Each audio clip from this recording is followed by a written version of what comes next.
she was have a problem in her job, and she was nearly going to leave the job. Then I saw her for the first time, and then we meet again after a couple of months. Then I was her manager, then we worked together, and then from this moment the story began. Upoznali su se daleko od Azrinoga, blizu Muhamedovog doma, u Egiptu. Zajedno su radili u turizmu, delili posao i slobodno vreme, što ih je dovelo do zbližavanja. Nakon našeg zabavljanja, da tako kažem, mi smo odlučili da stupimo u brak i odlučili smo da naš bračni život započnemo ovdje u Srbiji. First of all, because it's my first time in the country.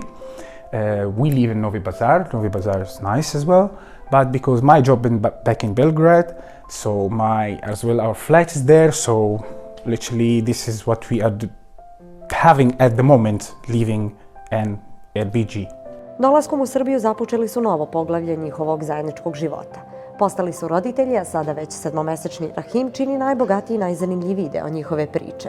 Trude se da neguju vrednosti koje čine jednu porodicu. Muhamed i ja uvek koristimo slobodno vreme da budemo na polju i da obavljamo neke aktivnosti zajedno. We share everything together, like to let it go. When we have free time, we go outside, me and Azra and Rahim, or for example, we make things at home. We find kind of activities we could do.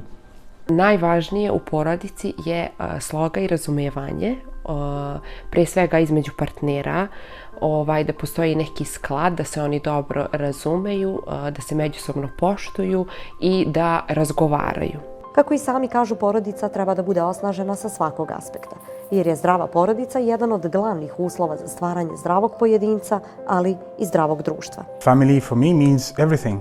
Porodica je uteha, mesto gde možemo da iskažemo svoje probleme, svoj bes, sreću, tugu i kao što sam već rekla, porodica je jedna skupina koja nam pomaže da mi na drugim nekim poljima uspevamo na poslu, karijeri, u obrazovanju i svemu ostalom.